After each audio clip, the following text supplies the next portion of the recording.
आज देखा था कि हिंदी में देखा था हिंदी भाषा का ऐतिहासिक दृष्टिकोण, दूसरा देखा था हिंदी भाषा का भौगोलिक दृष्टिकोण, तीसरा देखा था हिंदी भाषा का संवैधानिक दृष्टिकोण। तो हिंदी भाषा का ऐतिहासिक दृष्टिकोण क्या था, हिंदी भाषा का उदय कहाँ से हुआ, किस भाषा से इस भाषा का उदय हुआ, ये देखा था। और भौगोलिक दृष्टिकोण ये देखा था कि ये भाषा कहाँ कहाँ इसका प्रचलन है और कहाँ कहाँ पे बोली जाती है। तीसरा मैंने देखा था संवैधानिक दृष्टिकोण, कि संविधान में कहाँ पर इसका उल्लेख है, तो अनुच्छेद 343 का में हिंदी भाषा का उल्लेख है। तो आज हम देखते हैं व्याकरण क्या है और व्याकरण का अर्थ क्या होता है, व्याकरण की परिभाषा क्या है, व्याकरण के अंग क्या है। तो कल के क्लास में हमने ये देखा था, आज देखते हैं ये।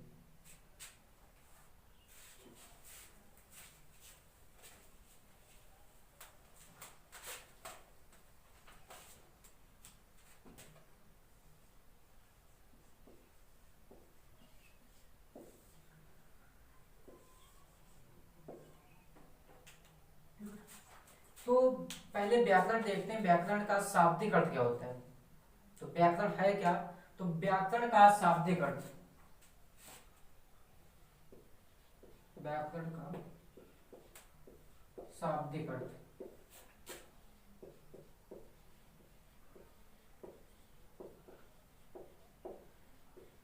व्याकरण का शाब्दिक अर्थ होता है वी प्लस आर प्लस करण। तो व्याकरण का शाब्दिक अर्थ क्या होता है, वी प्लस आ प्लस करण।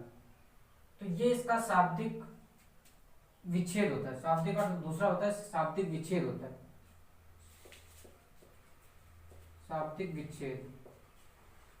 तो व्याकरण शब्द का शाब्दिक विच्छेद क्या होता है, वी प्लस आ प्लस करण, वी प्लस आ प्लस करण। इसका शाब्दिक अर्थ देखते क्या है, व्याकरण का शाब्दिक अर्थ,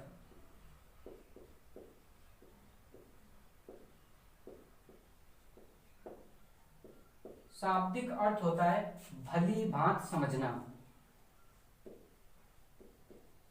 भली भांत समझना।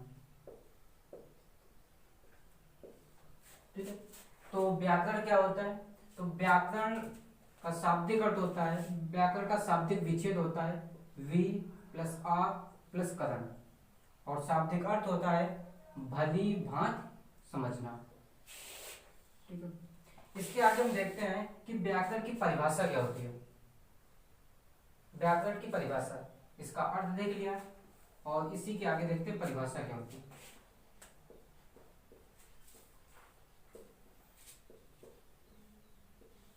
इस संसार में जितनी भी भाषाएं हैं, जितनी भी भाषाएं हैं, जितनी भी भाषाएं हैं, जितनी भी सब अलग अलग भाषाएं हैं, और उन सब अलग अलग भाषाओं का अलग अलग व्याकरण है। जैसे हिंदी का अलग व्याकरण है और अंग्रेजी का अलग व्याकरण है, संस्कृत का अलग है, फ्रेंच का अलग है। तो जितनी भी भाषाएं हैं, जितनी भी संसार में भाषाएं प्रयोग की जाती है, हिंदी, अंग्रेजी, संस्कृत, फ्रेंच, चाइनीज, तो सभी भाषाओं का अपना अपना ग्रामर होता है, अपनी अपनी व्याकरण होती है। तो सभी का व्याकरण अलग अलग होता है, सभी की अपनी अपनी लिपि होती है और सभी का अपना अपना रूल्स होते हैं। तो देखते हैं हिंदी व्याकरण का परिभाषा क्या होती है। तो व्याकरण की परिभाषा क्या होती है,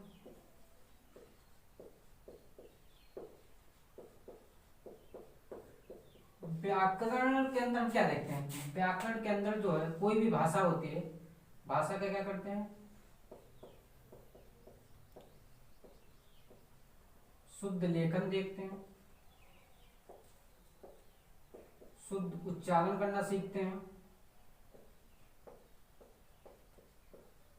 और उसका प्रयोग करना भी सीखते हैं, शुद्ध प्रयोग करना।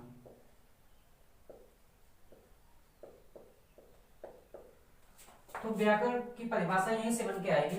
तो व्याकरण के अंदर क्या क्या सीखते हैं कि शुद्ध लिखना सीखते हैं और उसका शुद्ध उच्चारण करना सीखते हैं और उसका प्रयोग करना सही सीखते हैं। तो व्याकरण की परिभाषा यही होगी, व्याकरण व्याकरण वह ग्रंथ है जो भाषा का शुद्ध लेखन, शुद्ध उच्चारण और शुद्ध प्रयोग के बारे में बताता है। व्याकरण की परिभाषा यही होगी, व्याकरण वह ग्रंथ है जो भाषा का शुद्ध लेखन, शुद्ध उच्चारण और शुद्ध प्रयोग के बारे में सिखाता है।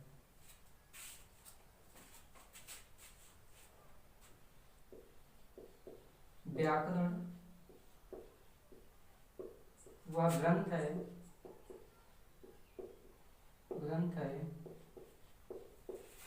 जो किसी भाषा का किसी भी भाषा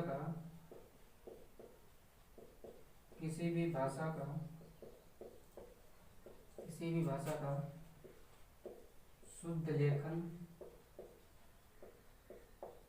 शुद्ध उच्चारण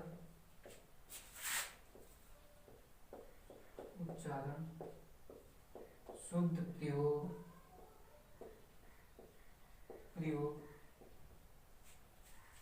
का ज्ञान प्रदान करता है।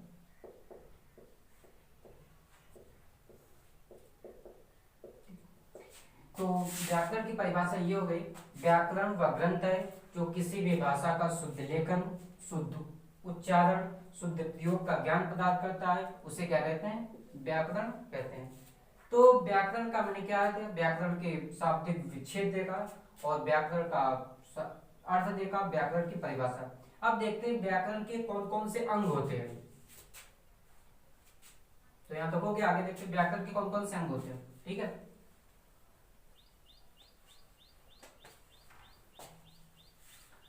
तो व्याकरण के कौन कौन से अंग होते हैं आपसे देखते हैं। व्याकरण के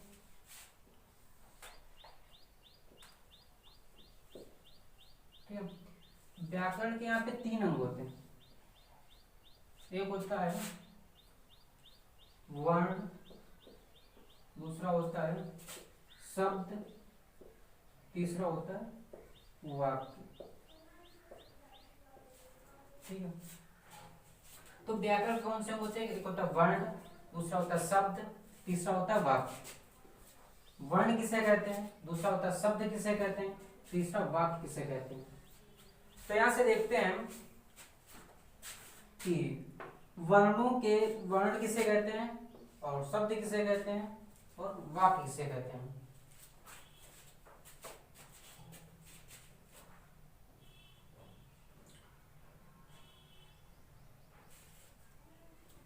वर्ण तो इधर से देखते हैं, ऊपर से। शब्दों की वर्णों के योग से क्या बनता है? वर्णों के योग से शब्द बनता है और शब्द के योग से क्या बनता है? वाक्य बनता है। जो वर्ण मिलेंगे, वर्णों के योग से शब्द बनता है और शब्दों के योग से क्या बनता है? वाक्य बनता है। तो वर्ण कौन से होने चाहिए? वर्णों के सार्थक योग से। जैसे होना चाहिए वर्ण, जैसे अका प्लस मा प्लस ला, तो 3 ये क्या हो गया? वर्ण हो गया। एक का हो गया, दूसरा मा हो गया, तीसरा क्या हो गया? ला हो गया।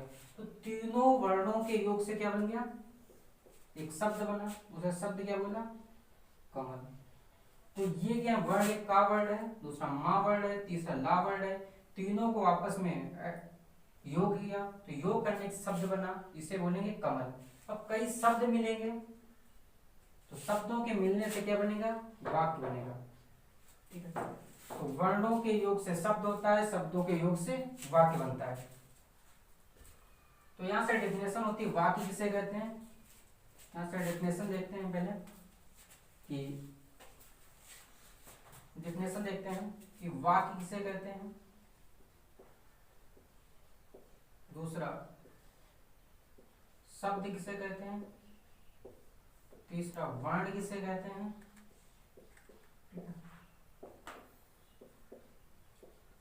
तो वाक्य किसे कहते हैं? शब्दों के सार्थक योग को, क्योंकि जो शब्दों के सार्थक योग को शब्दों के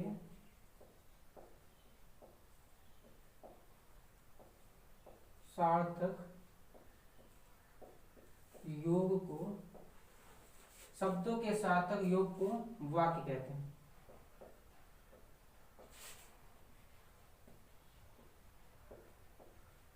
दूसरा हो गया, शब्द किसे कहते हैं? वर्णों के सार्थक योग को।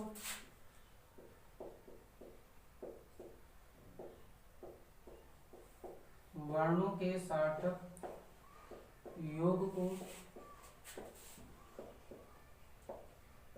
को शब्द कहते हैं। तीसरा हो गया, वर्ण किसे कहते हैं? तो वर्ण किसे कहते हैं? जैसे हो गया आवर्ण, कावर्ण, लावर्ण, ये वर्ण हो गए। तो इसकी डेफिनेशन क्या लिखेंगे?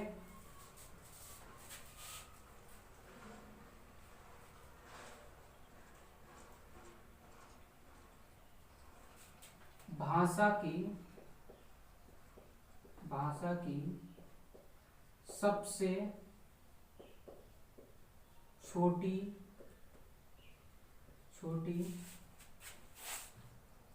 मौखिक इकाई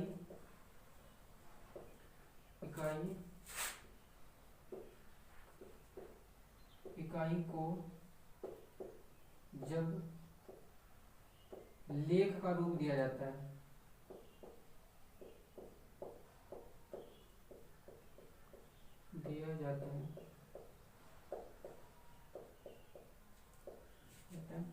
उसे वर्ण कहते हैं।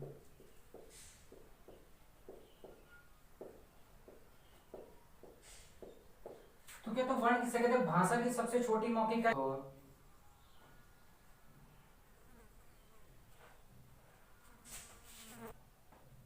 तो वाक्य किसे कहते हैं? शब्दों के सार्थक योग को वाक्य कहते हैं। दूसरा क्या हो गया? शब्द किसे कहते हैं? वर्णों के सार्थक योग को शब्द कहते हैं। तीसरा भाषा की सबसे छोटी मौखिक इकाई। जैसे हम मौखिक हम क्या बोलते हैं? का बोलम, खा बोलम, ला बोलम। तो ये क्या हो गया? वर्ण हो गए। लेकिन वर्ण जब हम इसको लिखित का रूप देंगे, का हो गया, जब इसको लिखेंगे तब ये वर्ण होगा। का जब का बोलेंगे केवल का, तो क्या हो जाएगी? ध्वनि हो जाएगी, ये तब ध्वनि हो जाएगी। जब भाषा की सबसे छोटी मौखिक इकाई क्या होती है? मौखिक इकाई होती है ध्वनि। भाषा की सबसे छोटी मौखिक इकाई होती है ध्वनि। कौन सी होती है? ध्वनि। तो जब इसको लेख का रूप देंगे, जब इसको लिखेंगे तो क्या हो जाएगा? वर्ण हो जाएगा। ठीक। तो भाषा की सबसे छोटी मौखिक इकाई क्या होती है? वर्ण भी होती है और ध्वनि भी होती है।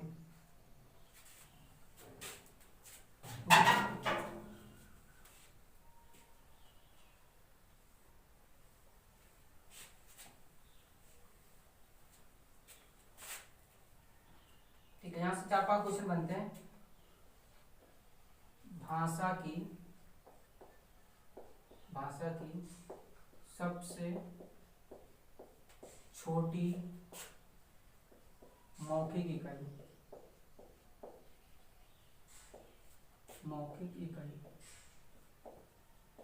दूसरा हो गया, भाषा की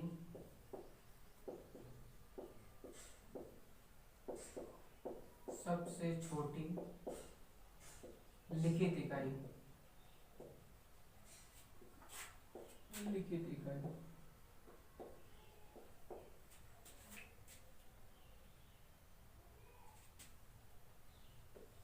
ये भी आ जाता है। भाषा का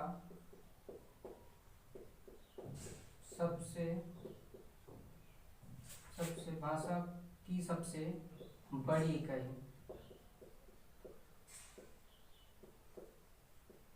चौथा क्वेश्चन हो जाएगा,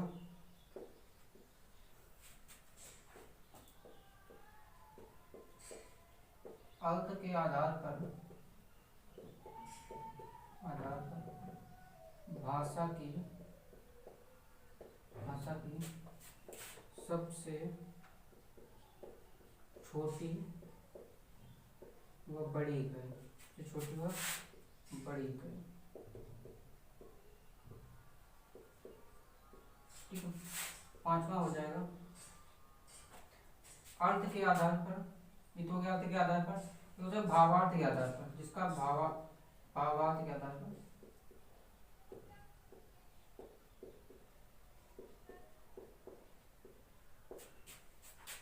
भावार्थ के आधार पर भाषा की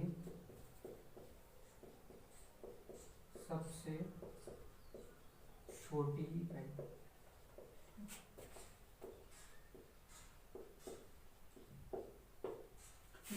तो भाषा की सबसे छोटी मौखिक इकाई जिसका केवल हम ओरल बोल सकते हैं, मुंह से बोलेंगे, क्या बोलेंगे, का, खा, गा, जो भी कोई सबसे छोटा, तो सबसे छोटी मौखिक इकाई क्या होगी, सबसे छोटी मौखिक इकाई क्या होगी, ध्वनि होगी।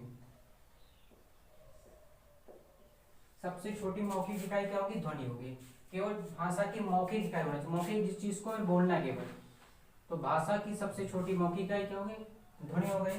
दूसरा क्या हो गया, भाषा की सबसे छोटी लिखित इकाई, तो सबसे छोटी लिखित इकाई क्या होगी, वर्ण हो गई। जैसे हो गया आ, गया, ता, तो ये क्या होगी, वर्ण हो गए। भाषा की सबसे बड़ी इकाई क्या होगी, तो सबसे बड़ी इकाई होती है वाक्य, क्योंकि वर्ण से क्या मिलता है, ध्वनि से क्या मिलता है, वर्ण, वर्ण से क्या मिलता है, शब्द, शब्द से क्या मिलता है, वाक्य। अर्थ के आधार पर भाषा की सबसे छोटी इकाई क्या होती है, शब्द। दोनों पूछा, सबसे छोटी और सबसे बड़ी, तो अर्थ के आधार पर सबसे छोटी इकाई क्या होगी, शब्द हो जाएगी, और सबसे बड़ी क्या हो जाएगी, वाक्य हो जाएगी। क्योंकि अर्थ हम किसी चीज का निकाल सकते हैं, वर्ण का तो कोई अर्थ नहीं होता है, वर्ण का कोई अर्थ नहीं होता है, तो वर्णों के सार्थक योग से क्या बनता है, वाक्य बनता है। तो वर्णों के सार्थक योग से क्या बनता है, शब्द बनता है। तो शब्द क्या होता है, भाषा की सबसे छोटी, भाषा के अर्थ के आधार पर भाषा की सबसे छोटी इकाई होती है। सबसे बड़ी क्या होती है, वाक्य होती है। एक बार भावार्थ के आधार पर क्या होता है, तो भावार्थ के आधार पर भाषा की सबसे सबसे छोटी इकाई, भावार्थ के आधार पर सबसे छोटी इकाई भी ये वाक्य हो जाएगी। इस चीज का हम भाव निकाल सकते हैं। ठीक है, बस यहीं तक आज।